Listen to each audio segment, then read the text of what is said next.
The morning of the court date, my stepmother texted, "Wear blue." I obeyed. The cobalt dress hung in my closet like a silent apology.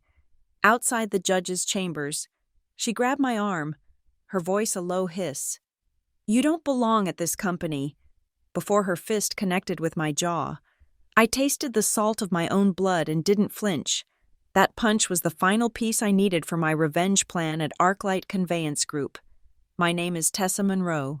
At 33, I am the Chief Operating Officer of Arclight Conveyance Group, the largest and most ruthlessly efficient logistics company in this part of the country.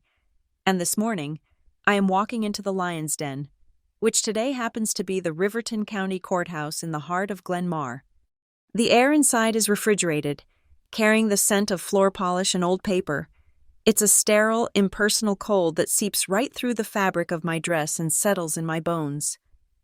Every footstep I take on the polished marble floors echoes back at me, a sharp, solitary clap in the vaulted emptiness of the grand hall. It's a sound that promises judgment. Ahead, the security checkpoint hums under the unforgiving fluorescent lights. The metal detector lets out a rhythmic, monotonous beep, a steady metronome counting down the seconds to a confrontation I have engineered for months. Beep, a lawyer in a rumpled suit pushes his briefcase through the scanner. Beep, a nervous-looking woman clutches her purse, her knuckles white. Beep, it's my turn. I place my clutch on the conveyor belt and walk through the archway. Silence. Of course, I've worn nothing that would set it off. Every detail of this morning has been meticulously planned. As I retrieve my bag, my phone vibrates. I already know who it is. The screen lights up with the name I've learned to associate with a particular brand of cloying, suffocating venom. Darlene Kincaid Monroe, my stepmother. The text message is exactly what I predicted it would be. Wear blue. Judges like blue. A casual observer would see it as a gesture of maternal concern, a helpful tip from a woman who navigates these halls of power with practiced ease. But I know Darlene. Nothing she does is simple, and nothing is ever for my benefit. It's a command disguised as advice, another small move in her endless game of control. I smooth the front of my cobalt blue sheath dress, the very one I chose this morning knowing this text would come. The fabric is a shield, a weapon, and a trigger, all in one. I make my way to the designated courtroom, my heels clicking a steady, determined rhythm against the stone. The hallway outside courtroom 4B is less grand, more functional. The walls are a bland beige, the light is dimmer, and the air is thick with the low murmur of lawyers conferring with clients, of hushed anxieties and forced confidence. This is where the real battles are fought, in these tense, crowded corridors just beyond the reach of the gavel. And then I see her. Darlene is standing near the heavy oak doors, a portrait of calculated elegance in a cream-colored Chanel suit that costs more than my first car. Her blonde hair is perfectly coiffed, her makeup immaculate. She looks every bit the grieving widow who bravely stepped up to chair the board of her late husband's company. She looks like a pillar of the community. She is a predator. Her eyes lock onto mine, and a tight, insincere smile plays on her lips. She moves toward me, her approach smooth and silent, a shark gliding through water. She doesn't stop until she's invaded my personal space, her expensive perfume a cloying cloud around us. "Tessa, darling," she begins, her voice a low purr that's meant to sound warm but only makes the hairs on my arms stand on end. "I'm glad you came to your senses." I say nothing. I stand perfectly still, my posture straight, my hands clasped loosely in front of me. Silence is a language Darlene doesn't speak, and it infuriates her. Her smile tightens. "We don't need to make this ugly. This is a family matter. Just withdraw the opposition to the bylaw amendment. Sign the proxy over to me. We can walk out of here, have lunch, and forget this whole silly misunderstanding." Her demand hangs in the air between us. The amended bylaw would give her, as chairwoman, unilateral veto power over any infrastructure project exceeding $10 million. The proxy would give her my voting rights. It would, in effect, hand her the keys to the kingdom my father built from the ground up. It would give her absolute power. I maintain my silence. My gaze remains steady, my expression neutral. Inside my coat, nestled in the fabric over my heart, a device the size of a shirt button is actively recording every word she says. I feel its slight weight against my skin, a tiny, cold circle of truth. My eyes flicker for a fraction of a second. Just past her shoulder, a security camera mounted high on the wall is slowly panning across the hallway. Its red light is a single, unblinking eye. It sees us. It sees her leaning in, her voice dropping to a venomous whisper. "You ungrateful little brat," she hisses, the mask of civility finally slipping. "Your father would be ashamed of you. You don't belong at Arclight. You are nothing." And then it happens. Her control snaps. The carefully constructed facade of the grieving widow and concerned stepmother shatters into a million pieces. Her hand shoots out, grabbing my upper arm in a grip of surprising strength. Her face contorts with a rage that is pure and ugly. Before I can even register the movement, her other hand comes up, and she strikes me across the face. The sound is a flat, wet thud that seems to momentarily silence the hallway's murmur. A sharp, searing pain explodes across my jaw and cheek. My head snaps to the side from the force of the blow. I taste the metallic tang of blood as my teeth cut the inside of my lip. But I do not move. I do not raise a hand to defend myself. I do not cry out. I simply absorb the impact, my body rigid, my mind icily clear, because this single, brutish act of violence is the cornerstone of my entire strategy. Out of the corner of my eye, I see the reactions. A court security guard, a large man with a weary face, takes a half step forward, his eyes wide with disbelief. A young woman holding a reporter's notepad, who had been loitering nearby, freezes mid-stride, her pen poised over the paper. They are my witnesses. Darlene seems to realize what she's done. A flicker of panic crosses her face, but it's quickly replaced by defiance. She thinks she's above consequences. She's wrong. I stand there for a beat, letting the moment hang, letting the witnesses burn the image into their memory. Then, with deliberate calm, I take a step back, breaking her grip. I reach into my clutch and pull out my phone. My fingers are perfectly steady as I dial 911. "Yes, I'd like to report an assault," I say, my voice even and clear, loud enough for the guard and the reporter to hear. "I am at the Riverton County Courthouse, 3rd floor, outside courtroom 4B. The assailant is Darlene Kincaid Monroe. The aftermath is a whirlwind of procedure, and I navigate it with the same dispassionate efficiency I use to manage a supply chain crisis. The security guard is taking Darlene's statement, his initial shock replaced by a grim professionalism. The reporter is scribbling furiously, her eyes darting between me and my stepmother. I am escorted to the courthouse's small infirmary. A nurse with kind eyes and brisk hands dabs at the cut on my lip. "That's going to be a nasty bruise," she says, her voice gentle. "I need a formal medical report," I tell her. "And photographs, high resolution." She nods, understanding immediately. The courthouse photographer is summoned. The flash of the camera is bright and invasive, capturing every detail of the swelling on my jaw, the split lip, the angry red mark left by Darlene's fingers on my arm. Each photo is a nail in her coffin. Each document is a link in a chain of evidence that leads directly to the emergency board meeting I had my assistant schedule for 4 o'clock this afternoon. The official reason cited in the notice was to discuss urgent governance matters. Darlene will now find out exactly what that means. She made 2 critical errors. The first was underestimating me. The second was forgetting the fine print.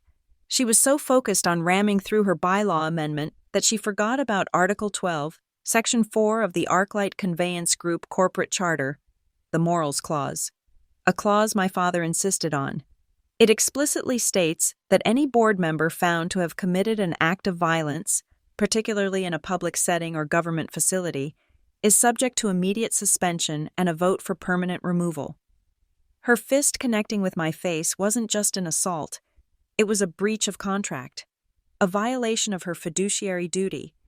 but the punch itself is only the beginning of the evidence. As I thank the nurse and sign the necessary paperwork, my mind is already tracing the digital breadcrumbs.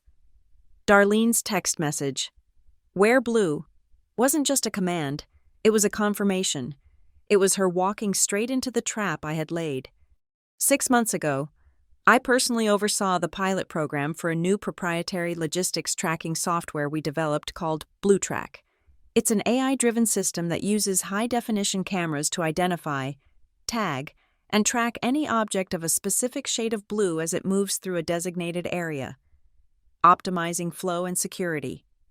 As a gesture of corporate citizenship and a brilliant strategic move on my part, I had ACG donate and install a beta version of the system at the main entrances and key hallways of the Riverton County Courthouse.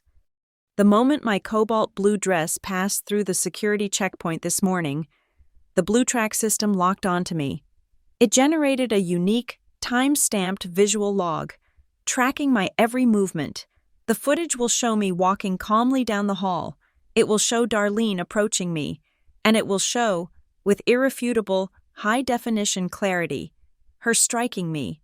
This visual evidence is now locked on a secure ACG server, automatically tagged with my employee ID, the location, and the precise time. It is a perfect, unbroken chain of digital proof. The blue dress wasn't an apology or an act of submission, it was a beacon, and it has just illuminated Darlene's self-destruction. The sterile quiet of the courthouse infirmary is a vacuum, a place outside of time. The nurse has left, and I am alone with the thrumming pain in my jaw and the signed medical report resting on the examination table beside me. It's a clean, official document, its bureaucratic language a stark contrast to the ugly personal violence it describes. This piece of paper is a fulcrum. Everything will pivot on it. My father, Marcus Monroe, built Arclight Conveyance Group from the dust of the Whitfield coal mines. He was a man of steel and diesel, not silver spoons. He started with one truck and a belief that a promise made should be a promise kept, whether to a client or to the men who drove for him. In the lobby of our Glenmar headquarters, carved into a slab of gray granite, are the words he lived by. Family is the core. He meant it, to him. Family was the dispatcher working a double shift, the mechanic with grease permanently under his nails, the driver spending a week on the road to provide for his own. It was a covenant of mutual respect and hard work. After he was gone, Darlene kept the slogan on the wall. For her, it was just better branding. I traced the swelling on my cheek with my fingertips. It's tender, the skin already starting to pull tight. My father died 4 years ago, a sudden, shocking aneurysm that took him in his sleep. Darlene, his wife of less than 3 years, cried the right amount of tears at the funeral and, with the help of a sympathetic board charmed by her bereaved fragility, ascended to the position of chairwoman. The transition was seamless. She turned the boardroom, once a place of fierce debate over logistics routes and capital expenditure, into her personal salon. Board meetings became less about quarterly earnings and more like afternoon tea, attended by a clique of sycophants she had carefully installed. I was allowed to stay on as COO. It was a practical necessity. Someone, after all, had to actually run the company, so we fell into a grotesque symbiosis. I managed the fleets, the warehouses, the complex circulatory system of a multi-state logistics empire. I was the engine, buried deep in the hull of the ship, unseen and relentlessly functional. My world was fuel costs, union negotiations, and the cold, hard data of delivery timelines. To the employees who knew me, I was the machine, efficient, tireless, and devoid of the niceties she peddled. Darlene, meanwhile, handled the image. She became the face of ACG, gracing the covers of regional business magazines and accepting philanthropic awards at lavish galas. She was the matriarch of the transport industry, a title she coined herself and which the fawning local press eagerly adopted. She spent millions on public relations, sculpting an image of compassionate leadership while I was cutting operational costs by fractions of a percent to keep us profitable. She was the warm, smiling mother. I was the cold, calculating daughter. It was a narrative she crafted with meticulous care, and it worked. This latest bylaw amendment was her masterpiece of corporate maneuvering. On the surface, it seemed like a minor governance tweak, granting the chair unilateral veto power over any infrastructure project exceeding $10 million. Her public reasoning was to ensure responsible, centralized oversight during a volatile economic period. Her real reason was to choke me. All my major expansion projects, a new automated sorting facility in the West, a fleet upgrade to electric vehicles, exceeded that threshold. It was a leash, designed to give her the power to halt any strategic move I made. But the real venom was hidden, not on page 1, but in a technical appendix on page 47. Tucked away in dense legal jargon was a single clause about contingent debt reassignment. I found it at 2 a.m. on a Tuesday, my eyes burning from the screen's glow. It was a poison pill. The clause stipulated that in the event of a hostile takeover attempt or a significant drop in stock value, a specific tranche of ACG's convertible debt could be sold, at the chair's discretion, to a pre-approved third-party lender. It took me another 24 hours of digging through shell corporations to find the name of that lender, the Kincaid Monroe Strategic Fund, a private equity fund she controlled. The plan was diabolical in its simplicity. She would use the new veto power to kill my expansion projects. The market would react negatively to the stagnation. The stock would dip, and she would declare it a crisis of confidence. Then, she would trigger the clause, selling our company's debt to herself. ACG would become her hostage. She would be both the chairwoman and our primary creditor, holding a gun to the head of the company my father built, and there would be nothing anyone could do. Of course, she couldn't do it alone. The plan required the complicity of our chief financial officer, Eleanor Vance. Eleanor had been with my father from the early days. I had trusted her. I looked up to her. Darlene bought her loyalty not with cash, but with something far more seductive. 50,000 restricted stock units that would vest the day after the bylaw was ratified. A quiet, perfectly legal bribe that would make Eleanor a multimillionaire. I saw the draft agreement, accidentally saved on a shared server, with Eleanor's digital signature watermarked on the page. My first move was to follow protocol. I compiled a dossier, the debt clause, the Shell Corporation records, the stock agreement, and filed a formal request for special oversight with ACG's Internal Ethics Committee. I presented my case logically, clinically, laying out the profound conflict of interest and the existential threat to the company. 3 days later, I received their response, a 1-paragraph email. The committee, chaired by one of Darlene's closest friends, had reviewed my submission and concluded that it did not warrant a formal investigation. It was, they wrote, a regrettable but ultimately private family conflict that should be resolved internally. Family. That word again. They used my father's legacy as a shield for their corruption. They dismissed a meticulously documented corporate conspiracy as a family squabble. That email was the moment Plan A died. It was the moment I realized that playing by the rules was impossible when the referees were on the other team. So, I wrote Plan B, a new plan, not built on appeals to a non-existent sense of honor, but on the cold, unyielding mechanics of the company's own charter, the very document they were trying to twist. I would beat Darlene not by fighting her amendment, but by letting her think she had already won. Which brings me back to this morning, to the text message. Wear blue. It wasn't advice, it was a test, a small, symbolic exertion of her power, a reminder of who she believed was in control. It's a game she has played for years, making small requests and suggestions that are, in reality, commands designed to ensure my compliance. Use the silver I laid out. Tessa, the caterer I recommended is the best. Tessa, let my designer pick the color for your office. Tessa, little tests of loyalty, little assertions of dominance. She expected me to obey or to argue. She expected the fight to be about the proxy, about the bylaws, about the company's direction. She thought she was using the same old key to the same old lock. She forgot that I'm the one who designs the security systems. While she was hosting her tea parties and bribing executives, I was rebuilding the entire lock mechanism from the inside out. The morals clause was the tumbler, the blue track system was the tripwire, and her own violent, uncontrollable rage was the key she would use to unlock her own demise.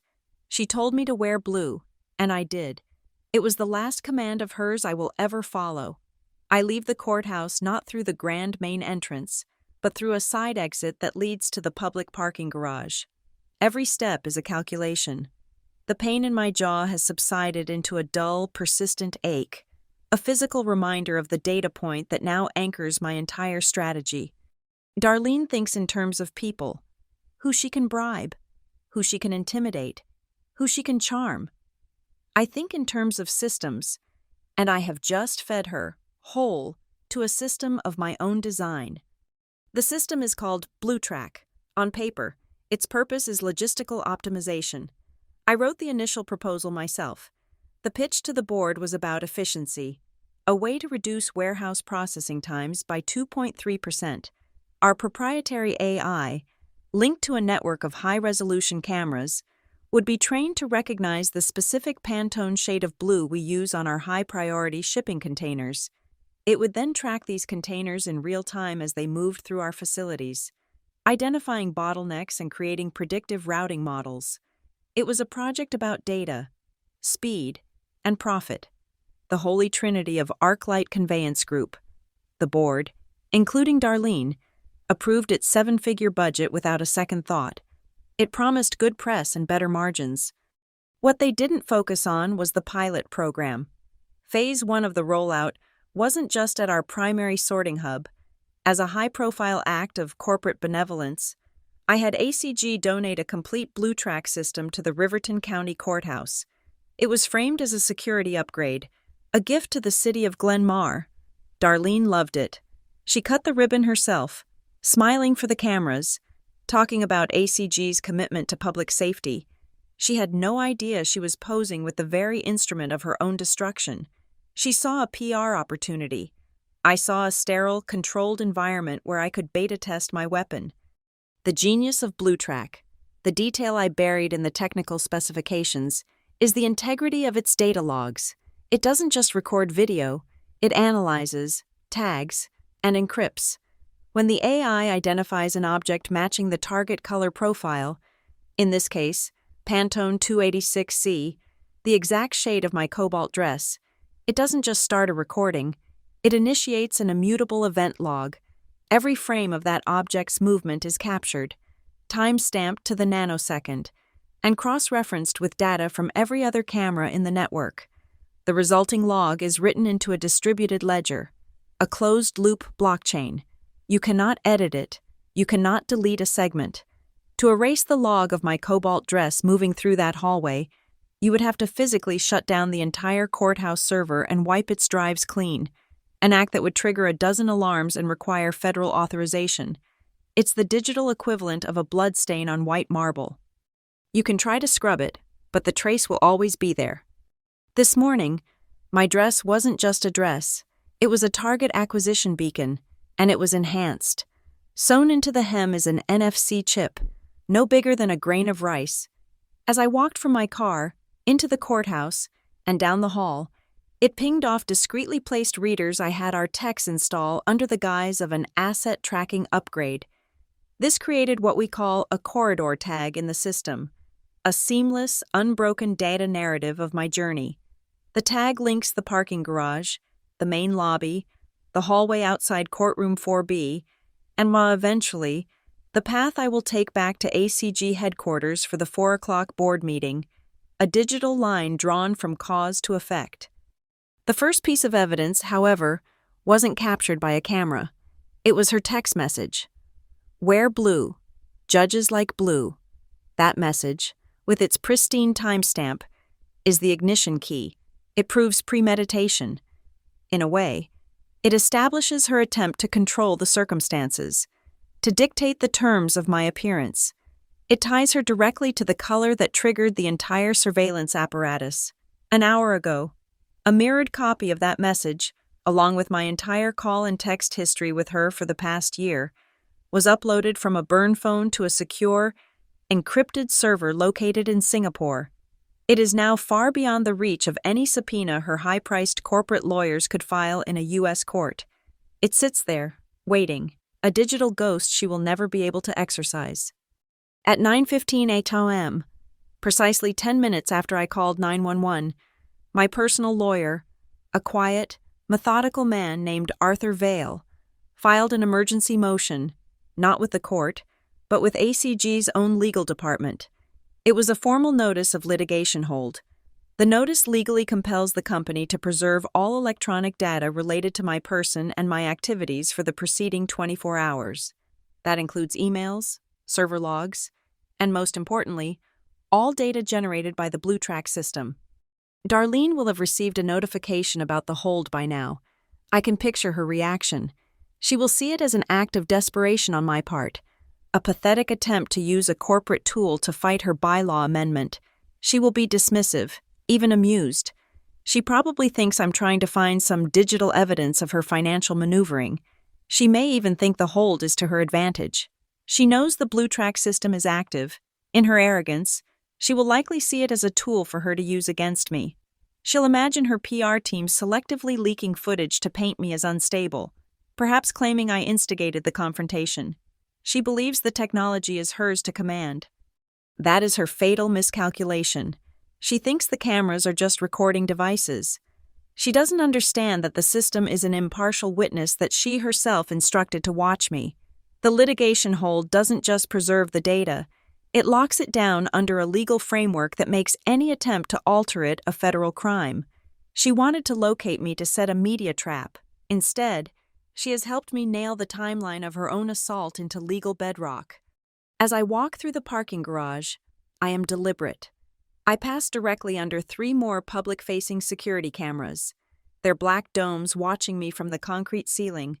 I make sure to turn my face towards each one, allowing them to get a clear, unobstructed view of the blooming bruise on my jaw. An independent, non-ACG record, a corroborating witness that cannot be intimidated. But there is one more piece, one final, beautiful gift of Darlene's panic. As I get into my car, my phone buzzes with a system alert from the BlueTrack network. It's an automated flag for a sensor anomaly. I tap the notification, and a single, high-resolution image appears on my screen. It's a still frame from the camera in the hallway outside courtroom 4B, captured just 20 minutes ago. The image shows Darlene's personal assistant, a nervous young man named Leo, up on a small stepladder. In his hand is a screwdriver. He is fiddling with the casing of the very camera that recorded the assault. The AI logged it as an anomaly because his proximity and the metallic tool interfered with the sensor's diagnostic field. He was trying to tamper with it, to disable it, or perhaps access its local storage, not realizing that the crucial data was already encrypted and logged on a remote server. It's a staggering act of incompetence, born of pure panic. Darlene must have sent him to clean up her mess. Instead, he has compounded her crime exponentially. My father's charter, the one Darlene so casually disregarded, has another clause she's forgotten. Article 14, Section 2, the Evidence Tampering Clause. It states that any attempt by a board member or an agent acting on their behalf to destroy, conceal, or alter company records pertinent to an official investigation is grounds for immediate and permanent dismissal. The punch was a violation of the Morals Clause. Leo with his screwdriver is a violation of the Tampering Clause. The BlueTrack data connects the two events with an unbreakable digital thread. Darlene didn't just commit an assault this morning. She created a data trail that leads directly to the termination of her career. I start the car, the engine a low growl in the concrete silence. The trap didn't just work. She armed it, walked into it, and then, for good measure, tried to break it, succeeding only in welding the door shut behind her. The corporate war begins not with a bang, but with a buzz. My phone vibrates against the leather of the passenger seat, the caller ID displaying the sanitized corporate label. ACG, Human Resources. The battle I prepared for in the cold marble of the courthouse is now moving to its true theater. the network of servers, emails, and encrypted chats that form the company's digital nervous system. I answer on the third ring, putting the call on speaker. Tessa, it's David Sterling, the head of HR. His voice is a smooth, practiced balm, the kind of voice that can tell you you're being laid off and make it sound like a wellness opportunity. I was so sorry to hear about the unfortunate incident at the courthouse this morning. It was an assault, David. I keep my tone flat, devoid of emotion. I am a machine reporting a data point. He clears his throat, a small, uncomfortable sound. Yes, well, the optics are challenging. Darlene has given her statement, of course, in the interest of protecting the brand, and to give everyone space while this personal matter is resolved. We think it would be best if you took a voluntary leave of absence, effective immediately. A voluntary leave, a neat, tidy way to remove me from the board meeting this afternoon, to silence me, to put me in a cage while Darlene cements her control. No, I say. There is a pause. Tessa, I'm not sure you understand. This is for the good of the company image. The company image, I interrupt, my voice like ice, is best served by upholding the corporate charter. I will not be taking a leave of absence. I will be at the 4:00 board meeting. I end the call before he can respond. The next attack arrives via email. Less than 5 minutes later, it's from the head of PR, a woman fiercely loyal to Darlene. The subject line is urgent, draft press statement. It's a masterpiece of corporate obfuscation. Arclight Conveyance Group has been made aware of a private disagreement between Chairwoman Darlene Kincaid Monroe and COO Tessa Monroe. This is a personal family matter that regrettably occurred in a public space. ACG confirms this has no bearing on company operations or strategic direction. The board maintains full confidence in its leadership. They were trying to frame it, shrink it, and bury it before it could grow. They were reducing an act of criminal violence and a violation of corporate bylaws to a private disagreement. I hit reply all, ensuring my response goes not just to PR, but to every member of the board of directors and the entire executive committee. My fingers type 3 words. See Morals Clause. I hit send. The message is a digital torpedo. It doesn't argue or explain. It simply points to the loaded gun in the center of the room that everyone was pretending not to see. The corporate ecosystem, which had been held in a state of suspended animation, explodes. My phone begins to light up with notifications. The first tremor appears on the company-wide Slack. In the main announcements channel, a new user suddenly appears. Legal Archive. This user posts a single file, without comment. It's the high-resolution photo from my medical report. The image is stark and clinical. My face, turned to the side. The bruise on my jaw, a violent splash of purple and red against pale skin. The cut on my lip. It's undeniable. The reaction is instantaneous, a flood of shocked face emojis. Then a sudden, deafening silence as moderators scramble to delete the post. But it's too late. The image has been screenshotted, downloaded, and is now spreading through private messages and department channels like a virus. Darlene's narrative of a private disagreement has just been visually contradicted by the brutal truth. Then comes the message I have been expecting. It's not on a company channel, but on an encrypted messaging app. The sender is Eleanor Vance, the CFO. Tessa, this has gone too far. You're going to tear the company apart. She's willing to forget the whole thing if you just sign the proxy. She'll let you keep your job. Just let it go. Let it go. The words of a compromised woman trying to save her payday. She isn't appealing to my logic or my loyalty. She's appealing to my sense of exhaustion, hoping I'll take the easy way out. I don't reply with words. I open my files and attach 2 documents. The first is the PDF of the 47-page bylaw amendment proposal, open directly to the appendix containing the contingent debt reassignment clause. The second is a high-resolution screenshot I took weeks ago. The image of her digital signature watermarked across the word draft on the restricted stock unit agreement, the bribe. I send the 2 files to her without a single word of text. My phone screen shows that she has seen the message.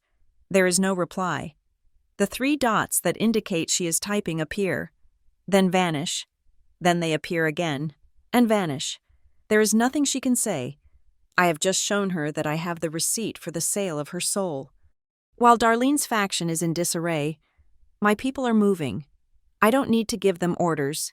They are the operators, the logisticians, the ones who know how the company actually works. An automated notification email lands in my inbox. Subject: Permissions update. The body of the email is simple, technical, and beautiful. The user permissions for the data vaults containing all active project blueprints, including my expansion plans, have been updated. A new user group, named Read Only Court, has been granted access. All other executive-level access, including Darlene's and Eleanor's, has been downgraded to Read Only. My team has just quietly and efficiently locked Darlene out of the company's future. They are protecting the assets, preparing for the legal battle they know is coming. The next message comes from a burner phone, an untraceable number. It's from my night shift warehouse manager in Whitfield, a man whose father worked for my father. The text is short. Saw this last night at the truck stop off I-82. Thought you should see it, boss. Attached is a grainy, shaky video. It shows Darlene's assistant, Leo, the same young man who tried to tamper with the courthouse camera. He's standing in the harsh glare of the truck stop lights, looking nervous. He hands a thick manila envelope to a man I recognize instantly, a notorious union buster known for his brutal tactics. The envelope is exchanged for a handshake. The video cuts off. The implication is staggering. While Darlene was preparing to seize financial control of the company, she was also preparing to wage war on its workers, the very family she claimed to cherish. As if on cue, the PR machine roars back to life. As the truck stop video begins to circulate internally, a new company-wide email goes out. A malicious, digitally manipulated video, a deepfake, is being circulated to slander members of our leadership. We are investigating the source of this disinformation. Deepfake. It's a desperate, predictable defense, but they have made a critical error. They are fighting yesterday's battle. I open my email one last time before I head to the boardroom. I forward the PR department's deepfake email to the entire company, and in the body of my email, I embed a single image. It is a clean, clear screenshot of the BlueTrack system log from this morning. It shows a series of time-stamped still frames. 9:34:12 a.m. Assistant Leo arrives outside courtroom 4B. 9:34:45 a.m. Assistant Leo produces a screwdriver. 9:35:01 a.m. Assistant Leo makes physical contact with camera C4B01. 9:35:19 a.m. System flags sensor anomaly and potential evidence tampering. Below the image, I add one line of text. The individual seen in this morning's evidence tampering log at the courthouse is the same individual featured in last night's deepfake video. The timeline is not a matter of opinion.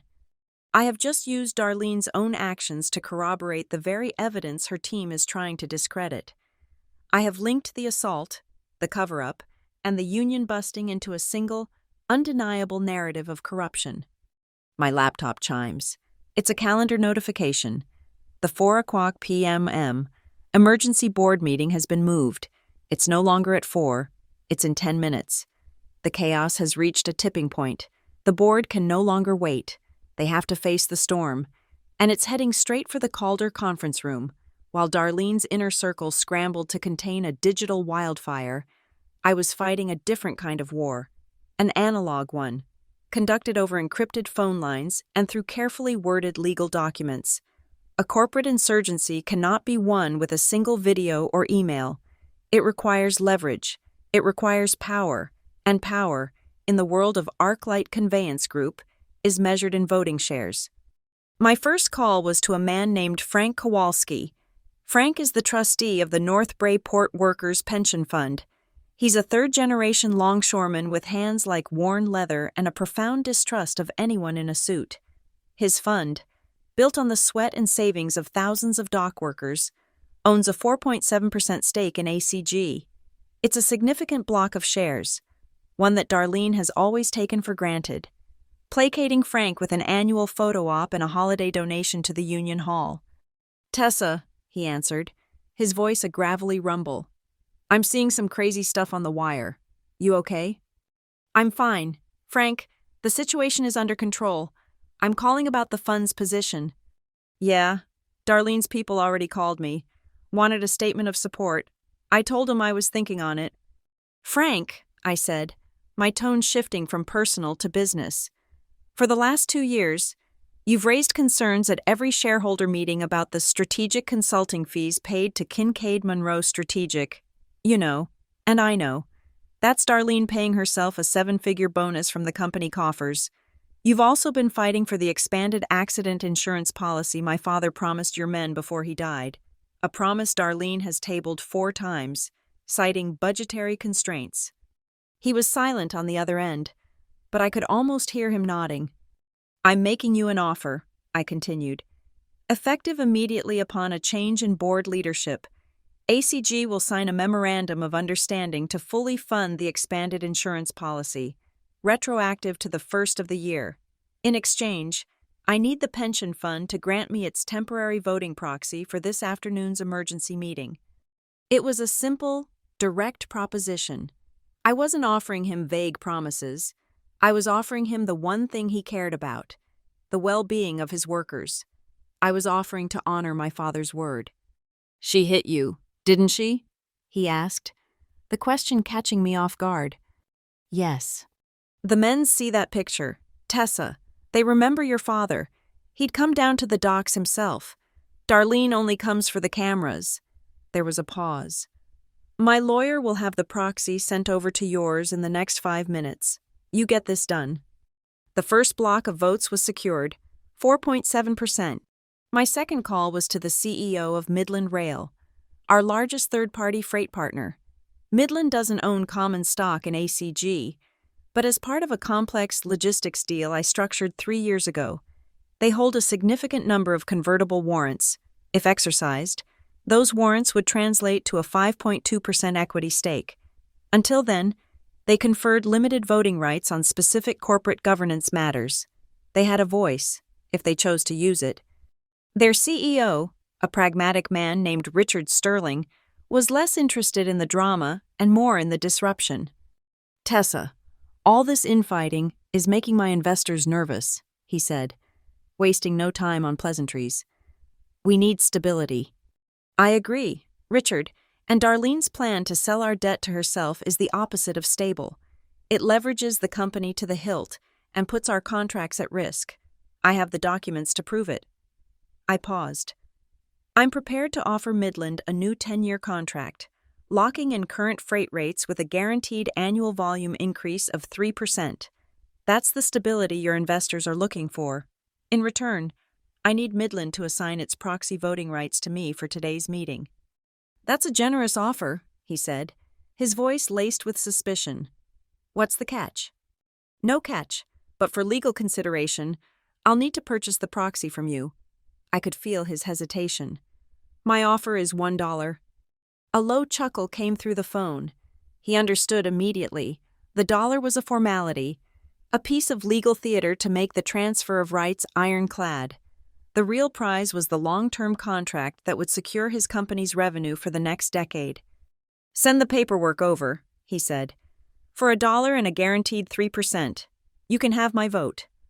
With my own shares, the pension fund, and Midland Rail, I now controlled a voting block of 18.3%. It was far from a majority, but I didn't need a majority. I just needed enough to be heard. According to the ACG corporate charter, any shareholder or group of shareholders controlling more than 15% of voting rights can introduce a notice of special resolution during a board meeting. My lawyer, Arthur, confirmed the proxies were signed and filed. His next move was to email the board secretary and Darlene's legal counsel. The email was brief and formal, officially serving them a notice of special resolution to be added to the agenda of the emergency meeting. It cited by number Article 14.2 of the corporate charter, the clause for the removal of a director for cause. It was the kind of obscure bylaw no one ever reads until it's being used against them. To ensure the proceedings were unimpeachable, I made one final arrangement. I called Frank Kowalski back and asked him to dispatch a representative from the pension fund, not a lawyer, but a retired dock worker from his board, to attend the meeting as an independent observer. Their job would be simple: to sit, to watch, and to take their own notes. It would prevent Darlene's people from altering the official minutes. It would place a witness in the room who answered to no one but the working men of North Bray. Just before heading to the conference room, I crossed paths with Darlene in the executive hallway. She was flanked by her lawyer and our shell-shocked head of PR. She looked at me, her face a mask of cold fury. The earlier panic had been replaced by a familiar, chilling arrogance. "That was a cute move," she said, her voice low. "Rattling the cages of the unions and the suppliers. You think that's enough to save you, you little fool?" I said nothing. I just looked at her. She saw my 18.3% as a failed coup attempt. She thought this was a battle of numbers, that she could whip the votes of her loyal board members and crush my resolution. She still didn't understand.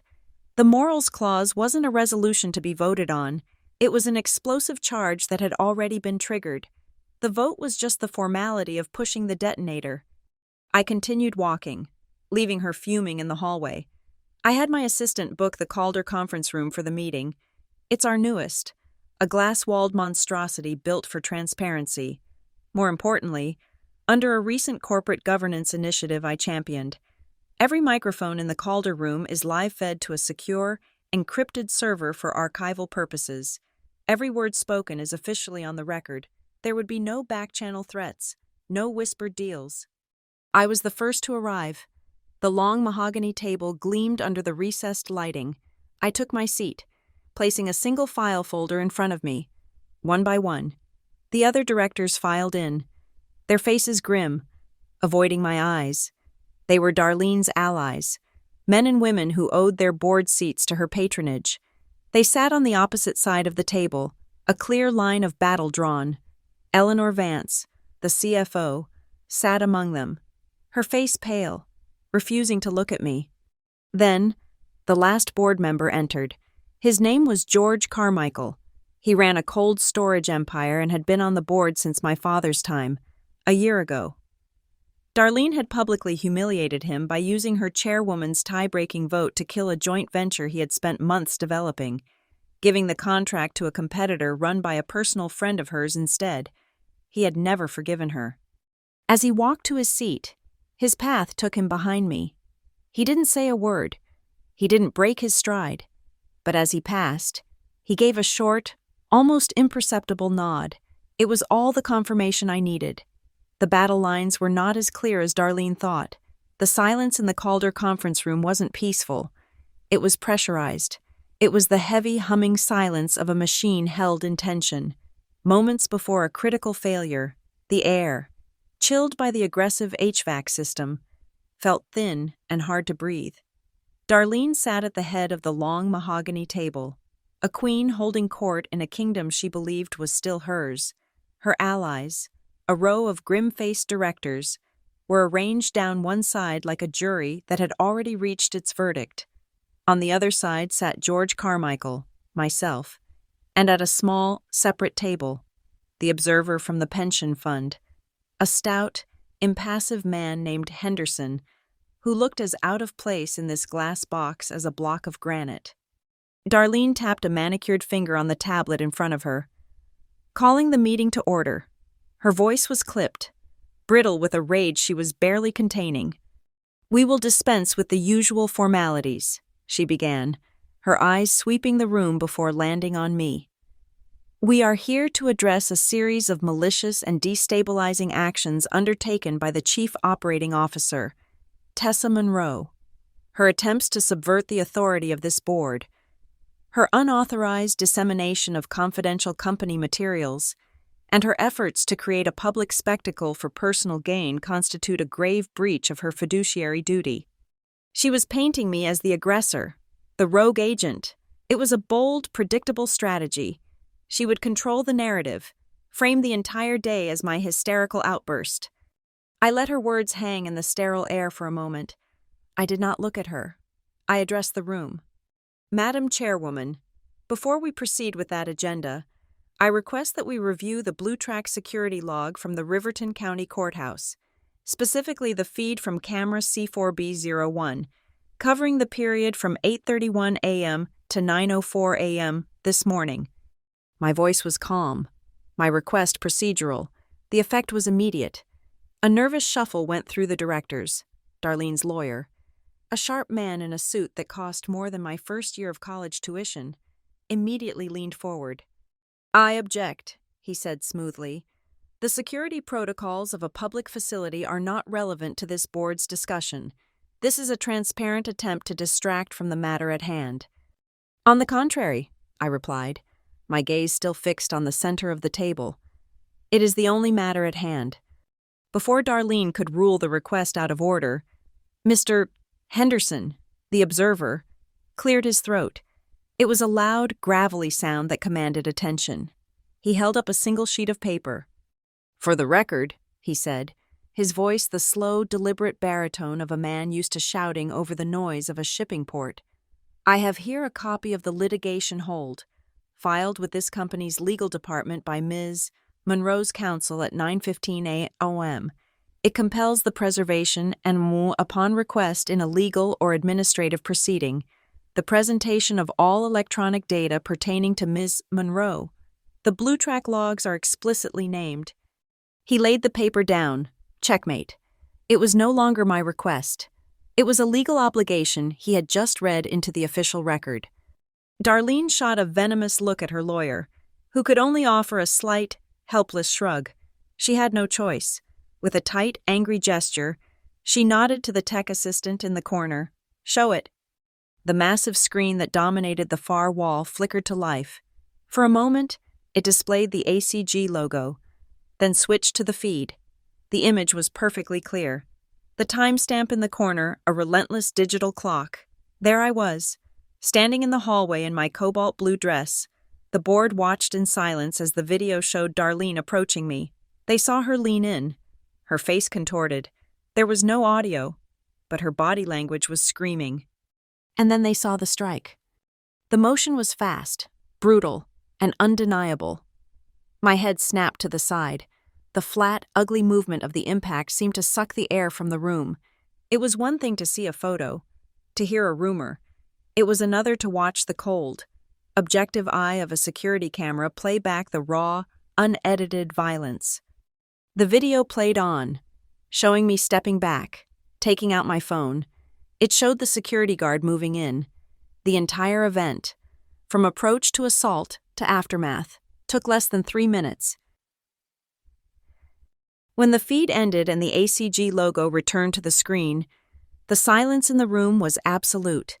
It was a heavy, suffocating silence filled with the dawning horror of the directors who had pledged their loyalty to the woman in that video. From the end of the table, one of the directors whispered, "Oh my God." I didn't give them time to recover.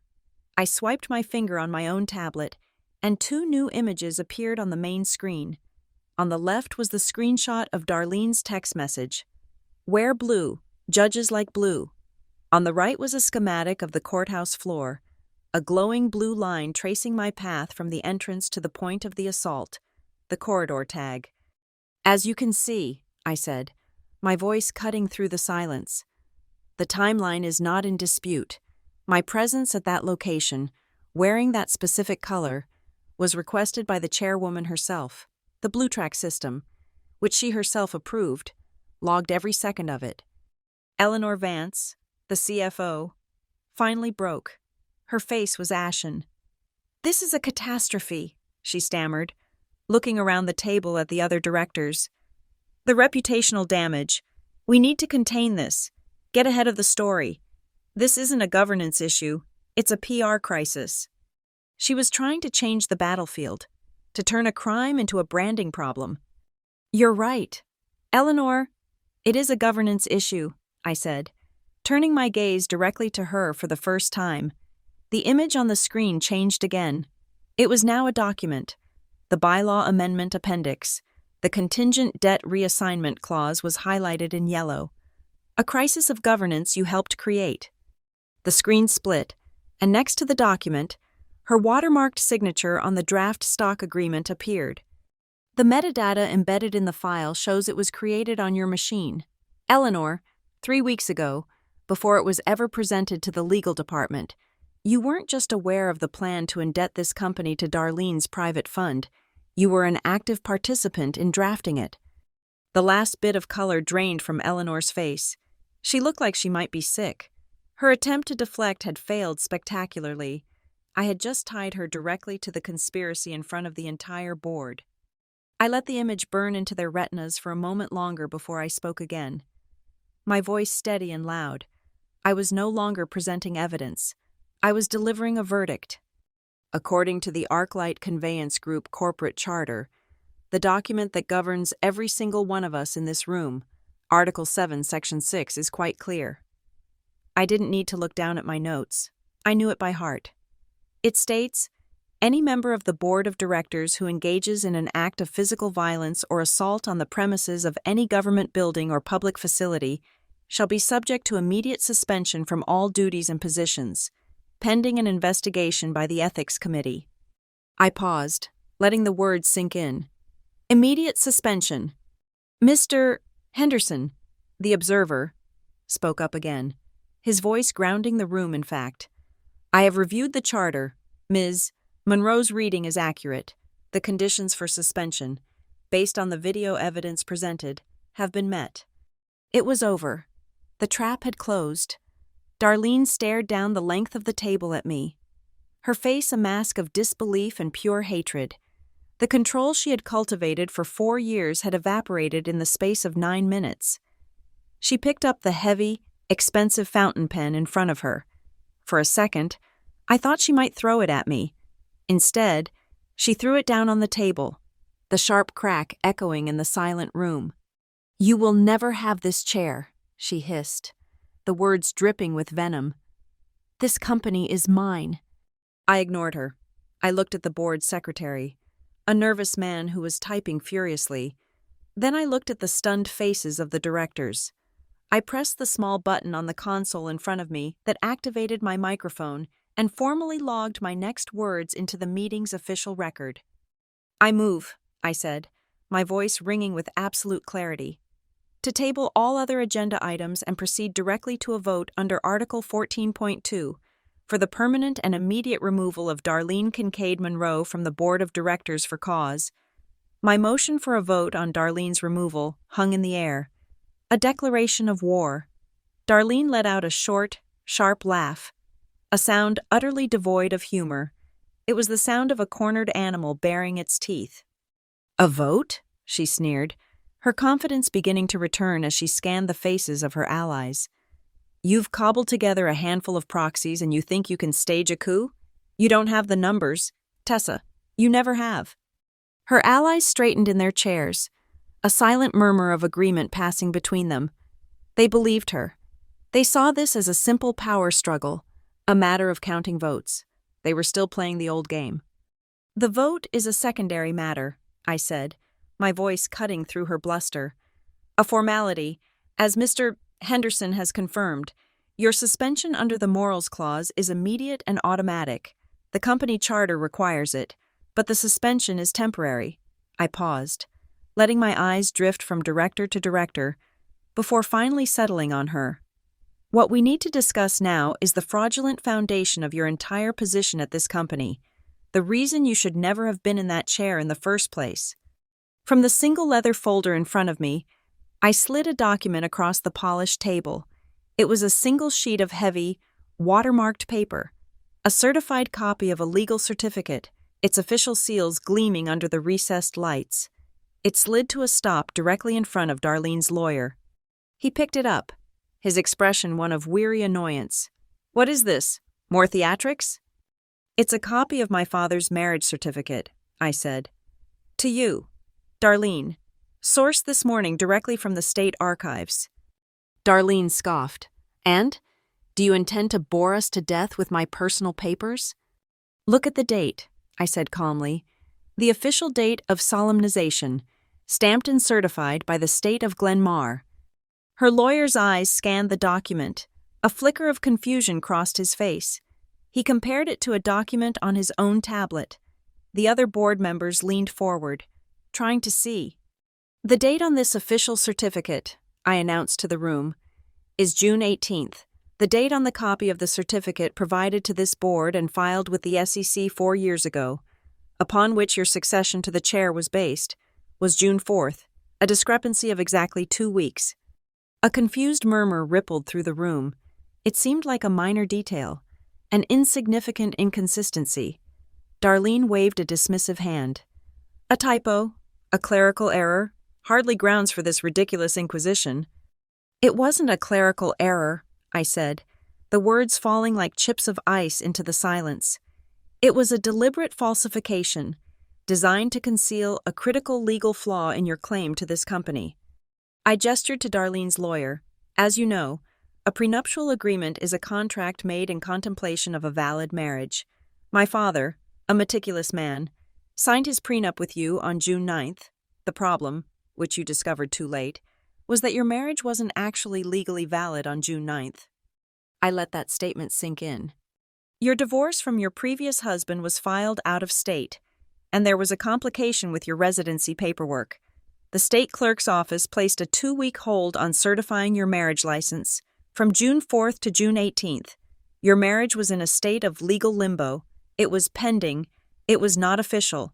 Therefore, when my father signed the prenuptial agreement on June 9th, he was signing a contract contingent upon a marriage that was not, at that moment, legally recognized under state law. That renders the prenup completely and utterly void." The color drained from Darlene's face. Her lawyer's mouth was a thin, hard line. He knew I was right. The complex architecture of her inheritance, the carefully structured prenup that granted her a significant block of my father's voting shares and stipulated her right to his board seat, was built on sand. "My marriage was valid when my husband passed," Darlene snapped, her voice rising. "That is all that matters." "It matters because your entire appointment was based on the terms of that voided prenup," I countered. "But even if we were to ignore that, there's the matter of the lie itself." Again, Darlene tried to deflect. "I am telling you, it was a simple clerical error in the filing. It's meaningless." "Was it a clerical error when you sent this email?" My tablet connected to the main screen, and a new image flashed into view. It was a screenshot of an email, sent from Darlene's personal account a few days after my father's funeral. The recipient was her assistant at the time. The subject line read, "Urgent, board filing docs." The body of the email was short, and I read it aloud for the entire room to hear. "The official copy from the state has the wrong date, the one from the 18th. This will cause problems with the prenup timing.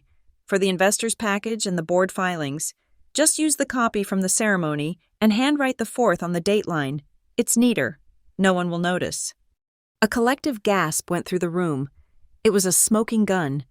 A direct, explicit instruction to falsify a legal document for the express purpose of deceiving the board and the company's shareholders.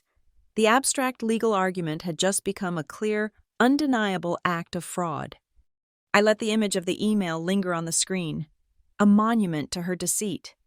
"The ACG corporate charter," I said, my voice now a cold prosecutorial monotone, "is very specific about succession. Article 5, Section 2, which covers the appointment of a spousal chair, requires the formal corporate validation of the legal marital status upon which the succession is based. That validation, based on the documents you provided, was itself based on a fraudulent date. Your appointment was illegitimate. You have been occupying that chair for 4 years under false pretenses."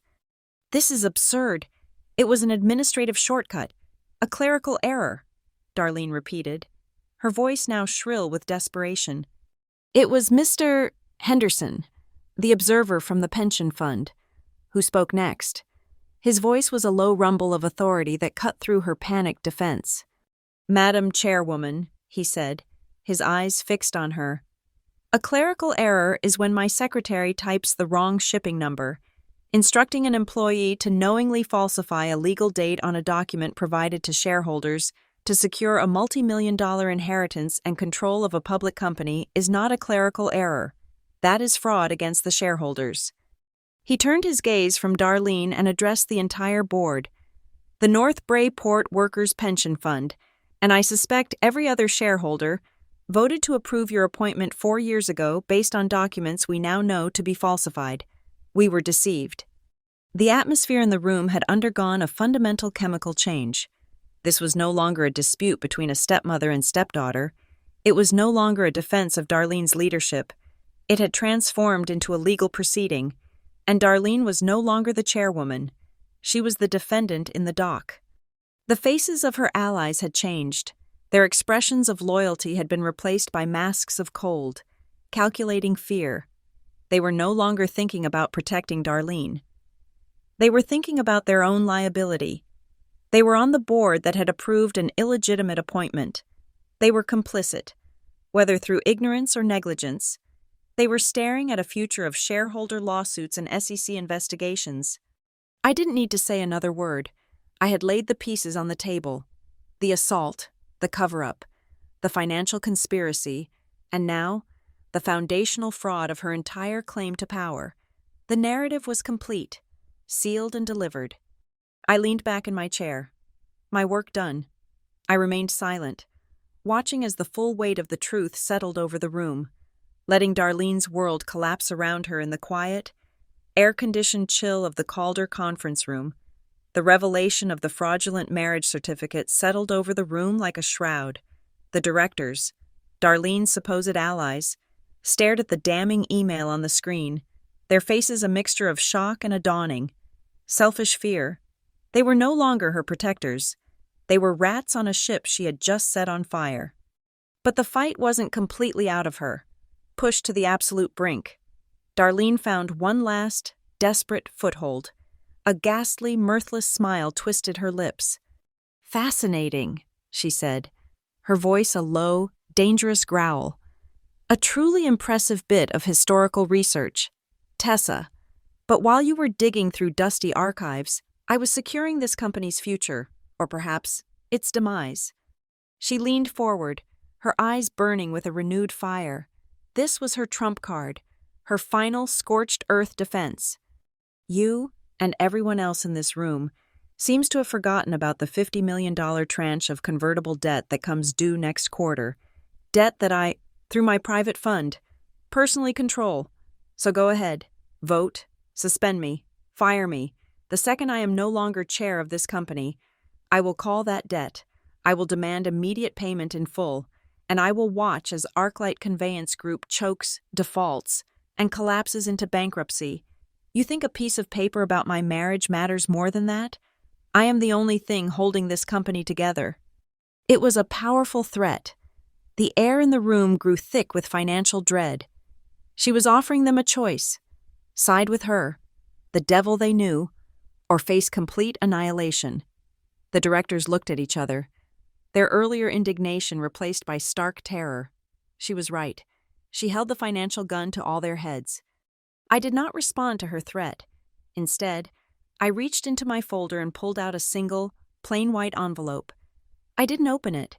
I simply slid it down the length of the polished table. It glided silently across the wood, a whisper of paper, before coming to a stop directly in front of Eleanor Vance, the CFO. "What's this?" Darlene demanded. "More of your games?" Eleanor stared at the envelope as if it were a venomous snake. Her hands trembled slightly as she reached for it. She tore it open and pulled out the single sheet of paper inside. It was a formal notice of transfer of ownership, filed with the Financial Clearinghouse just 2 hours ago. Her eyes scanned the document, and a wave of confusion, then disbelief, washed over her face. She looked up at me, her mouth slightly agape. This can't be right," she whispered. "It says the Kincaid Monroe Strategic Fund sold its entire position in the ACG convertible bond series." "That's correct," I said. Darlene's triumphant smile faltered. "Sold it? To whom?" I let Eleanor answer. She read from the paper, her voice barely audible. "The new owner of record is an entity called the Whitfield Common Trust. The name meant nothing to most people in the room, but I saw a flicker of unease in Darlene's eyes. Whitfield, the name of the town where my father started it all. And who, Darlene asked, her voice dangerously quiet, is the Whitfield Common Trust? Its primary trustees, I explained, addressing the entire room, are Mr. Salvatore Rossi, who was my father's first driver and a 45-year veteran of this company, and a board comprised of representatives from the North Bray Port Workers Union. I am merely an advisor to the trust. Its funds are derived from a consortium of long-term employees who cashed out their private stock options my father granted them decades ago, for the sole purpose of bringing this debt home. The room was stunned into silence. I had used Darlene's own greed against her. She had been so focused on my shares and the bylaws that she never imagined an attack on her financial flank. I had organized the people she disdained, the ones she called the little people, and they had bought the gun she was holding to the company's head. But Darlene was a survivor. A flicker of her cunning returned. It doesn't matter who holds the debt, she spat. The covenants are the same. The new owners can call it just as easily as I could. The threat remains. I said, and for the first time, I allowed myself a small, cold smile.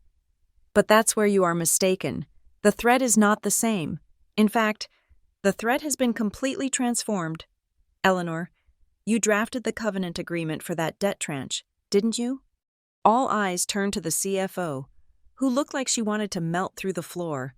She gave a numb, jerky nod. You were always so thorough.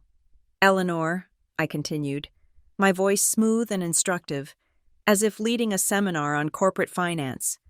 You included a standard change of control clause. It stipulates that if the chairwoman is removed, resigns, or is otherwise replaced, the event triggers a covenant breach. This allows the debt holder to demand immediate repayment, plus a punitive $20 million accelerated penalty interest payment. Am I correct? Yes, Eleanor whispered. It's standard practice to protect the lender from instability. So, to be clear for the board, I said, if Darlene leaves for any normal reason, the company is on the hook for an extra $20 million overnight, a catastrophic liability. The directors nodded grimly. The situation seemed even worse. But, I continued, my voice dropping slightly, creating a pocket of intense focus in the room, you added one very specific, very clever exception to that penalty clause, a single carve-out. You stipulated that the accelerated penalty interest is waived. It vanishes completely. If, and only if, the change of control is triggered by the removal of the chair for a cause explicitly defined under Article 7 of the Corporate Charter, a morals clause violation, such as, for example, a documented act of public violence. The horror dawned on Eleanor's face. She understood. She had drafted the lock and the key and had handed them both to Darlene, never imagining they would be used to build her prison. The bravado in Darlene's voice finally cracked. What is she talking about? She demanded, turning to her CFO. Eleanor swallowed hard, her eyes wide with terror. She was looking at the woman she had betrayed the company for, and she was about to confirm her ruin. The clause, it's as she says, to protect the company from liability if the chair's personal misconduct was the cause of the instability. I based it on a template from a similar case. Her voice was a choked whisper. That is accurate. A director across the table, a man who ran a manufacturing conglomerate, leaned forward, his face a mask of dawning comprehension. Wait a minute, he said slowly, thinking aloud. So if we vote her out for cause today, because of the assault, the penalty vanishes? But if we don't, and she resigns next week over the fraud, or we force her out for any other reason, the company is on the hook for an extra $20 million to this trust? Precisely, I confirmed. The only way to financially protect this company from a crippling penalty is to vote for her immediate removal under the morals clause. Today, in this room, I had turned her ultimate weapon into their only salvation. And there's one more thing, I added, delivering the final, killing blow. The new 10-year freight contract I executed with Midland Rail this morning, its guaranteed revenue stream just pushed us over the required Q4 earnings threshold to restore our primary capital loan guarantee with the bank, which Eleanor will confirm had been at risk due to recent performance metrics under Darlene's leadership. Eleanor just nodded, a lifeless, mechanical motion. George Carmichael, the director who had nodded to me earlier, slammed his hand flat on the table. The sound made everyone jump. "My God," he breathed, a look of pure, unadulterated relief on his face. "We're liberated if we vote." That was the word. Liberated. No one was talking about reputational damage anymore. The conversation had been stripped of all pretense, of all corporate doublespeak. It was now a simple, brutal calculus of survival. On one side of the ledger was loyalty to a disgraced, fraudulent, and violent leader who would bleed them dry. On the other was a clean, clear, and financially sound path forward. Darlene said nothing. The fight was gone. She looked around the table, her eyes darting from face to face, but she wasn't looking at alleys anymore. She was looking at men and women with calculators in their heads. She saw them doing the math. She saw the answer in their cold, unforgiving eyes. The math was done. The number was locked. The numbers had settled. The math was done. The fear that had held the board in Darlene's orbit had been replaced by the more potent, more personal fear of financial and legal ruin. Her power, built on lies and intimidation, had evaporated under the harsh, fluorescent lights of the Calder conference room. I leaned forward, my hands resting flat on the cool mahogany. My voice, when I spoke, was not triumphant. It was the voice of an operator closing out a final work order. It was quiet, formal, and absolute. "The motion is on the floor," I stated, my eyes making contact with each director in turn. "A vote for the permanent and immediate removal of Darlene Kincaid Monroe from the Board of Directors of ArcLight Conveyance Group, for cause, pursuant to Article 14.2 of the Corporate Charter. This removal includes the termination of all associated benefits, stock options, and severance provisions." I had not just come for her chair. I had come for everything. The room held its breath. Darlene sat frozen, a statue of incandescent rage. She looked to the men and women she had placed on this board, her eyes silently pleading, then demanding, their fealty. It was George Carmichael who moved first. He did not waver. He reached for the laminated voting card in front of him. White for yes, black for no. He lifted the white card high, the movement sharp and decisive. It cut through the tension like a knife. "Yes," he said, his voice firm. The spell was broken. The first domino had fallen. Next to him, a director who had been a staunch Darlene loyalist just an hour ago slowly, deliberately, lifted his white card. Yes. Another followed, and another, a cascade of white cards rising around the table, a forest of surrender and self-preservation. Eleanor Vance, the CFO, did not even seem to register the vote. She just stared blankly at the table, her own white card upturned in her trembling hand. A silent, pathetic yes. I did not vote. I did not need to. The board secretary tallied the votes, his voice a dry procedural drone. "The motion carries. The vote is 7 in favor, 1 against." Only Darlene's black card lay flat on the table, a small, dark island of defiance in a sea of white. 7-1. It was a rout. It was an execution. She stared at me, her face a canvas of disbelief and pure, undiluted hatred. "This is not over," she breathed, the words of venomous promise. But it was over. As if on cue, the double doors at the far end of the conference room swung open. 2 uniformed officers from the Glenmar County Sheriff's Department stepped inside. They were large, calm, and radiated an aura of unimpeachable authority that made the corporate power in the room feel petty and insignificant. The lead officer held a folded document in his hand. "Darlene Kincaid Monroe?" he asked, his voice polite but firm. All the fight drained out of her at once. The color vanished from her face. She looked from the officers to me, a flicker of true, primal fear in her eyes. She finally understood. This wasn't just a corporate ousting, this was a demolition. "We have a warrant for your arrest," the officer continued, stepping forward, "on charges of assault, stemming from an incident at the Riverton County Courthouse this morning, and a further charge of tampering with evidence.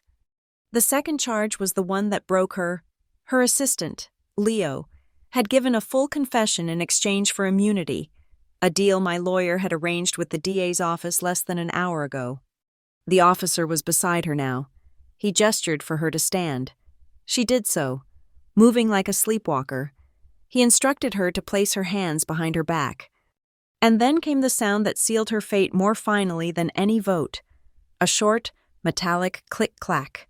The sound of handcuffs being ratcheted tight around her wrists, the cold, polished steel glinted under the lights of the room where she had once reigned supreme, the symbol of her power.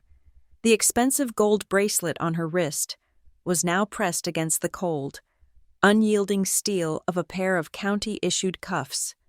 No one spoke. No one moved. The directors watched, their faces pale, as the woman who had chaired their meetings was read her rights in a low, professional murmur. They were witnessing the fall of a monarch. As the officers escorted a silent, shattered Darlene from the room, Eleanor Vance finally snapped. She stood up abruptly, her chair scraping harshly against the floor. I resign," she stammered, not looking at anyone. "My resignation is effective immediately." She turned and practically fled the room, leaving her tablet and notebook behind like artifacts of a former life. The room was left in a stunned, echoing silence. It was Mr. Henderson, the observer from the docks, who brought us back to business. He cleared his throat. "The charter dictates," he said, his voice a grounding presence, "that in the event of the chair's removal, the chief operating officer assumes the role of interim chair until a formal succession vote can be held. Mr. Secretary, please note this transfer of authority in the minutes." The secretary, looking shaken, nodded and typed. "Mr. Henderson slid a document across the table to me. "This is the official record of the proceedings. It requires your signature to be entered into the corporate record." I picked up a pen, the pen Darlene had thrown down in anger just moments before. The first document I signed as interim chair of ArcLight Conveyance Group was the official record of her removal. I then took out 2 more documents from my folder. "The second order of business," I announced, my voice filling the leadership vacuum. I signed the first paper. "Is the immediate and permanent nullification of the debt reassignment appendix to the proposed bylaw amendment. It is officially voided." I slid that paper to the secretary. I signed the second. "The third order of business is the immediate approval and execution of the expanded accident insurance policy for the North Bray Port workers. As promised by my father, it is to be funded in full, retroactive to January 1st. I looked over at Mr. Henderson. For the first time, the impassive set of his face softened, and he gave a slow, deep nod of respect. The promise had been kept. The head of PR, a man who had replaced Darlene's loyalist, crept to my side, his tablet in his hand. He looked terrified. "Madam Chairwoman," he whispered, "we'll need a statement for the press. What do we say?" I stood up, gathering my single folder. The room was mine. The company was mine. The future was mine to write. I looked at the man, then let my gaze drift towards the window, towards the blue Glenmar sky. I nodded. "Regarding the color blue I wore today," I said, my voice clear and steady, "it's the color of evidence." I closed the folder. The click of the clasp was soft, but in the silent room, it sounded like a door slamming shut. Revenge was complete. Period. I step out of the Calder conference room. The heavy glass door closes behind me with a soft, hydraulic hiss, sealing the wreckage of Darlene's life inside. The hallway is empty, a long, sterile corridor of brushed steel and gray marble. The charged, volatile atmosphere of the boardroom doesn't follow me out here. There is only a profound, humming silence, the sound of a system that has been reset to its factory settings. As I walk toward the executive elevator bank, I pass through a discreet security scanner set into the wall. It emits a single, soft beep. The sound is no longer the tense, rhythmic countdown of this morning's walk into the courthouse. This beep is different. It's a final, clean note, the sound of a metronome clicking off the last beat of a finished piece, the end of the tempo. I pull my phone from my clutch. The screen is still lit, displaying the last message I received before the chaos began. The text from Darlene's number, sent hours ago but a lifetime away. 4 simple words. Wear blue. It's the artifact of her first and final mistake of the day, the instruction that became the catalyst for her own undoing. I hold the phone steady, my thumb and power button moving in a practiced, precise motion. The screen flashes. A perfect, clean image of her command is captured and saved. I open a new message to my lawyer, Arthur Vale. I attach the screenshot. My message to him is just as brief. File as Exhibit Z. Z's, the final letter, the end of the alphabet of her crimes. Another notification buzzes, this one from the encrypted operations channel. It's a message from my Whitfield warehouse manager. Cold storage project is back online. Boss, all systems green. George Carmichael's pet project, the one Darlene had killed out of spite. My people hadn't waited for a formal order. They saw the shift in power, and they acted. The machine was already recalibrating, routing around the damage, functioning with the brutal efficiency I had designed it for. The company was healing itself. I stop in front of the elevator doors. Their polished steel surface reflects a distorted version of me. A woman in a blue dress. The fabric is slightly creased now, the day's battles written in its wrinkles. I reach into my clutch and my fingers find the tube of lipstick I'd applied this morning. It's warm from my bag. I pull it out and drop it back into the clutch without looking at it. I can feel the slight smear at the corner of my mouth. A ghost of the morning's impact. I raise a hand to my jaw. The bruise is no longer a bright, angry red. It's beginning to darken, deepening into a rich, ugly purple. It's a piece of evidence that is still warm, still developing, a living document of the price of my victory. The elevator arrives with a soft, almost inaudible ding. The doors slide open. I step inside. As they close, my reflection becomes clearer, sharper. It's just me in the small, silent box. Me, in the blue dress. There is no crown. There is no throne. There is no surge of triumphant joy. No cinematic swell of music. There is no need for explanation or justification. There is only the quiet, profound stillness of a long and complicated equation that has finally been solved. The deep, unshakable peace of a person who has just successfully written the final, binding bylaw for her own life. The elevator stops at the ground floor. Ding! The doors open onto the vast, empty lobby. Sunlight streams through the floor-to-ceiling windows, painting long, golden rectangles on the polished granite floor. Outside, the Glenmar sky is a vast, cloudless expanse. It is a shade of blue that is honest, uncomplicated. It holds no hidden meanings or secret agendas. It is just the sky. I reach into my coat, and my fingers find the small, cold circle of the recording device I'd placed there this morning. I press the button. A tiny red light blinks once, then goes dark. The recording is stopped. The plan ended on time. The end. Thank you so much for listening to my story. I'd love to know where you're tuning in from. So please drop a comment below and let's connect and share our thoughts. If you enjoyed this, please consider subscribing to the channel and liking the video. And to help this story reach more people, please support us by hitting that hype button. It makes a huge difference.